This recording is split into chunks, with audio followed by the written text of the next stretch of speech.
Assalamualaikum warahmatullahi wabarakatuh. Perkenalkan, nama saya Dwi Fitria Alfafa dengan NIM 21505100016. Di sini saya akan melakukan tugas UTS yang materinya sesuai dengan makalah masing-masing.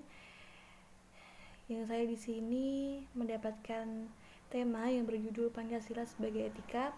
Langsung saja, apakah pengertian dari etika? Pengertian etika adalah suatu ilmu tentang kesusilaan dan perilaku manusia di dalam pergaulannya dengan sesama yang menyangkut prinsip dan aturan tentang tingkah laku yang benar. Dengan kata lain, etika adalah suatu norma atau aturan yang dipakai sebagai pedoman moral setiap orang dalam berperilaku di masyarakat. Secara etimologis, kata etika berasal dari bahasa Yunani kuno, yaitu etikos, yang artinya timbul dari suatu kebiasaan. Dalam hal ini, etika memiliki sudut pandang normatif di mana objeknya adalah manusia dan perbuatannya. Etika mencakup beberapa berikut. 1. Bagaimana menjalani kehidupan yang baik. 2. Hak dan tanggung jawab kita. 3. Bahasa benar dan salah. 4. Keputusan moral apa yang baik dan buruk. Konsep etika berasal dari agama, filosofi, dan budaya. Mereka menanamkan perdebatan tentang topik-topik seperti aborsi, hak asasi manusia, dan perilaku profesional. Oke, dan yang selanjutnya, pengertian etika menurut para ahli. Yang pertama, Suergarda Porbakawaja. Menurut Suergarda Porbakawaja, pengertian etika adalah suatu ilmu yang memberikan arahan, acuan, serta pijakan kepada suatu tindakan manusia. Dan yang kedua adalah oleh Haji Ahmad Mustafa. Menurut Haji Ahmad Mustafa, pengertian etika adalah ilmu yang menyelidiki terhadap suatu perilaku yang baik dan yang buruk dengan memperhatikan perbuatan manusia sejauh apa yang diketahui oleh akal serta pikiran manusia. Dan yang selanjutnya adalah apakah pengertian dari nilai, norma, dan moral. Yang pertama adalah nilai atau value. Secara etimologis, nilai berasal dari kata value atau Inggris dan berasal dari bahasa lain value yang berarti kuat, baik, dan berharga. Secara sederhana, nilai adalah sesuatu yang berharga baik menurut standar logika atau baik atau jelek, estetik atau bagus atau buruk, etika atau adil atau tidak adil, agama atau haram atau halal, dan hukum atau sah atau absah, serta menjadi acuan atau sistem keyakinan diri maupun kehidupan. Nilai merupakan masalah yang penting dibahas oleh filsafat aksiologi. Menurut Lois O.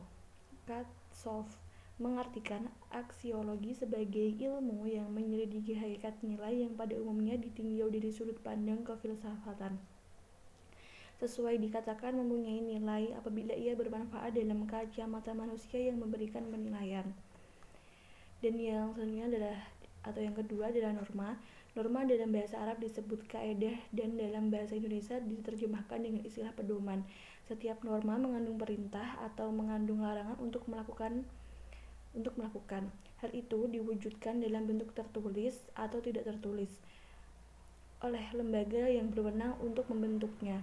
Pada sisi masyarakat, lembaga itu berupa kebiasaan atau moral atau sopan santun dan norma kesusilaan, dan norma agama atau kepercayaan lembaga itu adalah Tuhan. Sedangkan lembaga untuk norma hukum adalah lembaga yang berwenang untuk membentuk hukum itu. Di Indonesia adalah Dewan Perwakilan Rakyat dan sebagainya. Dan yang ketiga adalah moral. Kata moral berasal dari Latin mores, yang artinya kebiasaan-kebiasaan, adat istiadat, yang kemudian berarti kaidah-kaidah tingkah laku. Pengertian moral sering disamakan dengan kesusilaan. Penyamaan ini sebaiknya tidak digunakan karena akan mengacaukan pemahaman kita dengan norma kesusilaan sebagai salah satu jenis norma. Moral adalah hasil penilaian tentang baik buruk seseorang untuk suatu masyarakat. Penilaian di sini berarti suatu tindakan terhadap seseorang atau masyarakat. Apa saja aliran-aliran besar etika? Aliran-aliran besar etika. Etika keutamaan atau etika kebajikan adalah teori yang mempelajari keutamaan atau virtu. Artinya mempelajari tentang perbuatan manusia itu baik atau buruk. Etika kebajikan itu mengarahkan perhatiannya kepada keberadaan manusia, lebih menekankan pada saya harus menjadi orang yang bagaimana. Beberapa watak yang terkandung dalam nilai keutamaan adalah baik hati, kesatria, belas kasih, terus terang, bersahabat, murah hati, benar, percaya diri, penguasaan diri, sadar, suka bekerja keras, berani, santun, jujur, terampil, adil, setia, ulahari, atau bersahaja, disiplin, mandiri, bijaksana, peduli, dan toleran. Etika teleologis adalah teori yang menyatakan bahwa hasil dari tindakan moral menentukan nilai kebenaran tindakan dan dilawankan dengan kewajiban.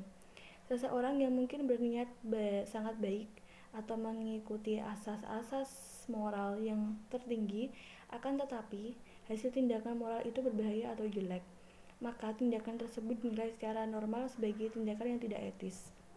Etika teleologis ini menganggap nilai moral dari suatu tindakan dinilai berdasarkan pada efektivitas tindakan tersebut dalam mencapai tujuannya.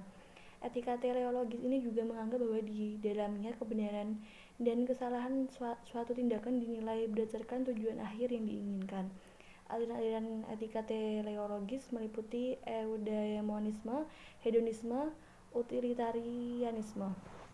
Etika deontologis adalah teori etis yang bersangkutan dengan kewajiban moral sebagai hal yang benar dan bukannya membicarakan tujuan atau akibat.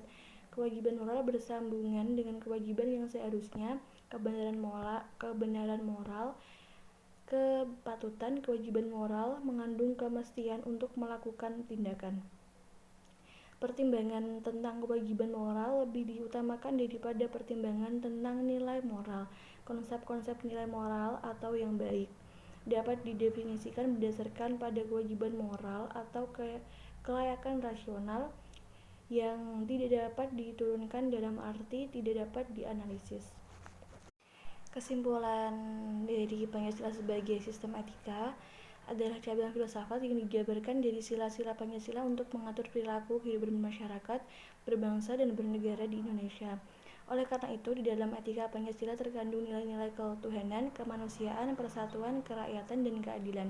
Kelima, nilai tersebut membentuk perilaku manusia Indonesia dalam semua aspek kehidupannya. Pentingnya Pancasila sebagai sistem etika bagi bangsa Indonesia ialah menjadi rambu normatif untuk mengatur perilaku kehidupan masyarakat, berbangsa, dan bernegara di Indonesia. Dengan demikian, pelanggaran dalam kehidupan bernegara seperti korupsi atau penyalahgunaan kekuasaan dapat diminimalkan. Sekian dari saya. Bila ada maaf kata mohon dimaafkan. Assalamualaikum warahmatullahi wabarakatuh. Terima kasih.